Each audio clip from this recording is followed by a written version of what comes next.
I'm definitely a lover girl. Olivia Rodrigo on Yearning London vibes in her most experimental album yet. Guys, we have got so much new information in the last week. It is crazy. It's crazy because I feel like we've been thinking about OR3 for so long that now that Olivia is acknowledging it, I'm like, oh, she knows she's releasing an album. Thank God. I'm so glad that we're all aligned. We got our first kind of insight into what the album might be like, sound like, the themes of the album, and of course more hints and theories. So I thought that today we could sit down and unpack Olivia's British Vogue interview, which was such a good read, very interesting.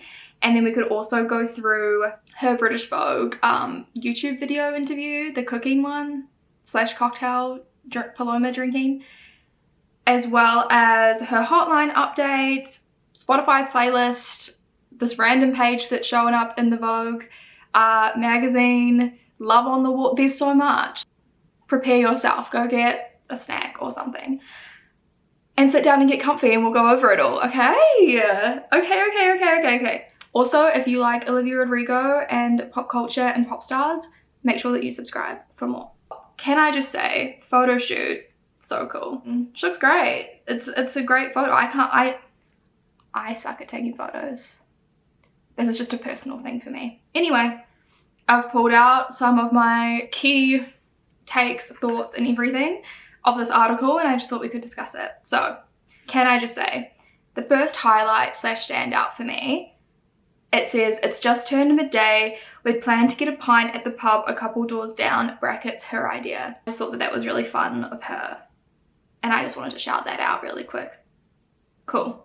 So the article mentions fans decoding clues about OR3 and that they're fairly certain it will be full of love songs, which true, very, very true. At the point of this interview, there was still 2 or 3 songs to write, with Olivia saying it was a creative challenge to write from a joyful place. When you're experiencing that you're connected to someone or feeling really good, you're not in your head thinking about bittersweet poems, which I think is really interesting. And like, I feel as though, I don't know necessarily what artists, or like I can think of a few, but I feel like artists sometimes have mentioned feeling scared to be happy because it's like, am I going to write any good songs or make any good music? So I think that it's a really interesting creative challenge and I'm excited to see how Olivia executes it. I also think that it's a really good thing to write from a joyful place and that anyone can be creative from a joyful place. So I'm excited to kind of see that come to life, or how that comes to life. And it doesn't mean that all of the output has to be joyful, but you can still create from that type of mindset. The article goes on to say, the fan theories were right. These are all love songs, but specifically about the obsession and anxiety of it, or the depression when your lover is gone. They're sad love songs. She'll later write over email. I realized all my favorite romantic love songs were beautiful because they had a tinge of fear or yearning in them. I've written in my notes, most relatable woman ever. I think in music, my favorite love songs are love songs that are a little bit sad or have a little bit of like wistfulness or mourning or fear or something. And so I kind of set out making this album like trying to write a sad love song. And I hope that I did it, at least in a few. I think Olivia is so good at writing about her own emotions and fears.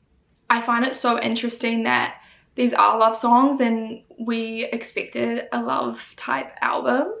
However, she's leaning into fear and yearning and those types of emotions. And I've said before that she is so good at writing from a place that I think a lot of people would be afraid to write from, or even just like people who don't write songs like would be afraid to kind of admit or speak about.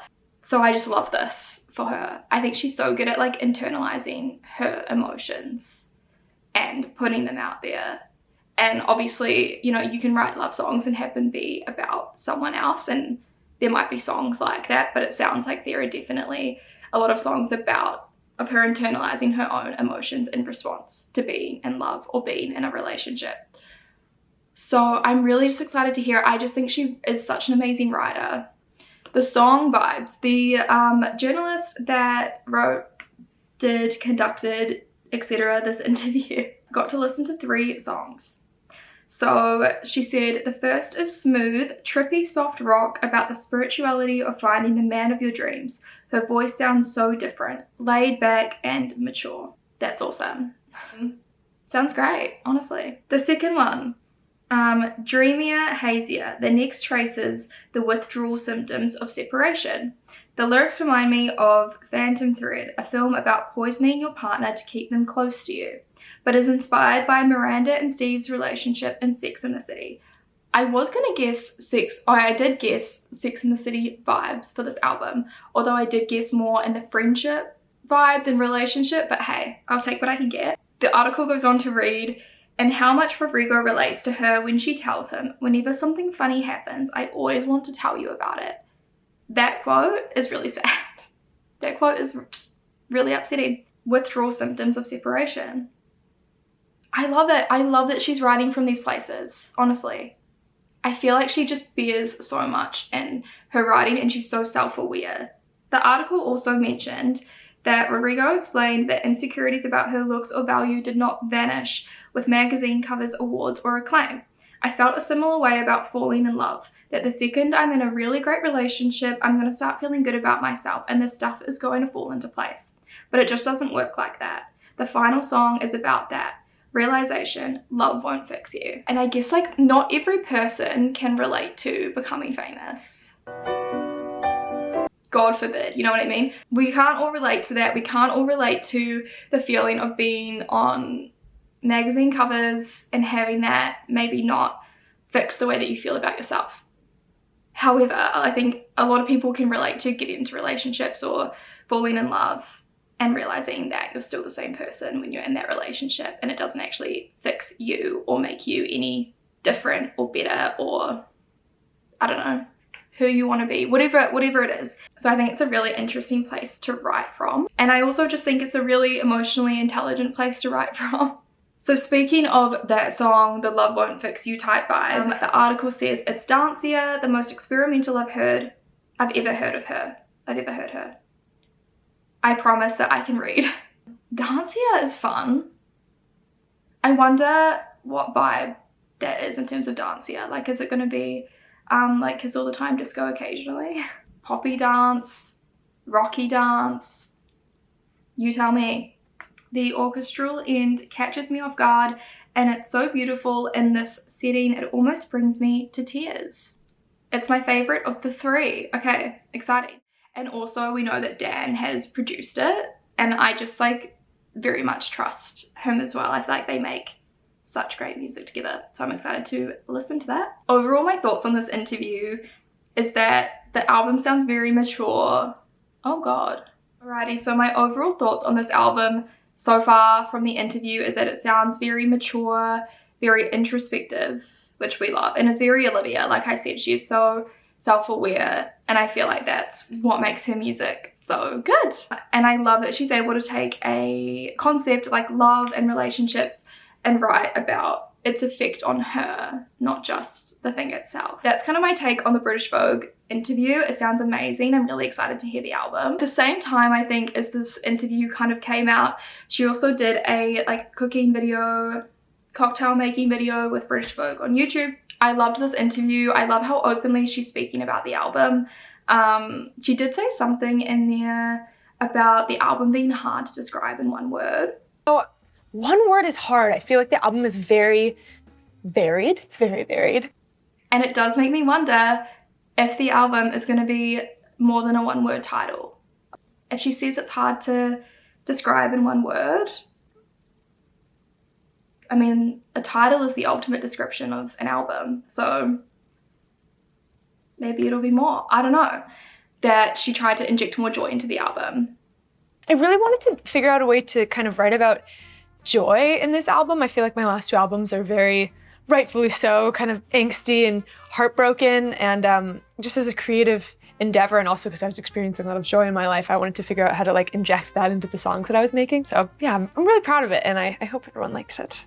I'm really interested, and I do wonder if sonically it's going to sound a bit different as well, because I think a lot of the angst in Sour and Guts came from production too. So I'm intrigued. I'm excited. Consider me intrigued. If it wasn't already obvious. We also have this Hotline update that's happened. So Olivia has a hotline. I've never called it because I don't have those international call minutes. You know what I mean? Like, not in this economy. You can call it. And I remember it updated before Guts came out. So this is an ongoing method of attack. Would you like me to read it? You can skip ahead if you want.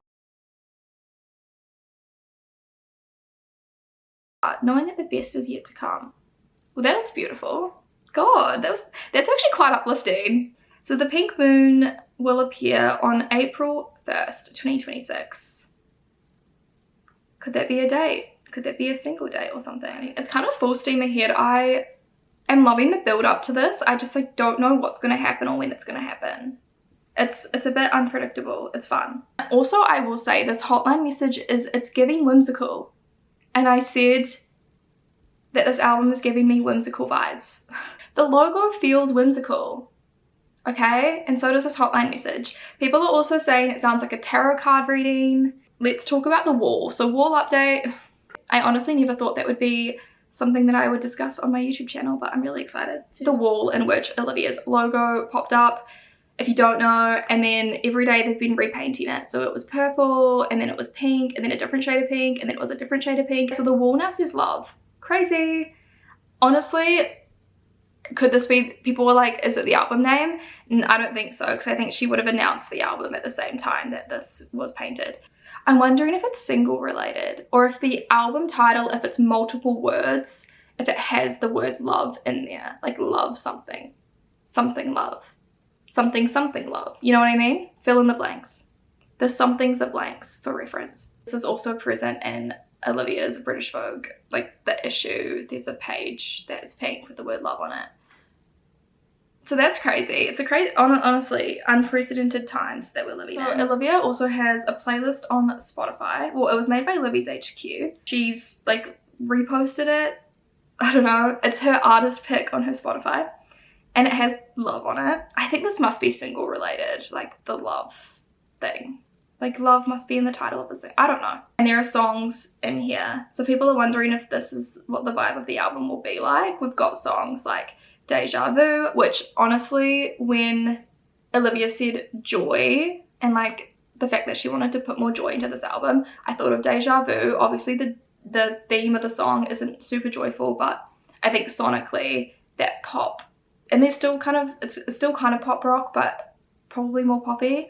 If I were to put it on the spectrum of pop rock, but sonically that vibe was kind of what I imagined for some of the songs. Friday I'm in Love, All American Bitch, which I'm so glad because one of the best songs to ever exist. Driver's License is on there. We've got Pretty Isn't Pretty Obsessed. Interesting. Very, very interesting. I guess these songs just give the vibe of the album or the single. That is all the latest that I have to share with you. Let me know your thoughts on everything and your theories below. What do you think it all means? What are you expecting from the album? And make sure that you subscribe for more. Thank you for watching. Bye!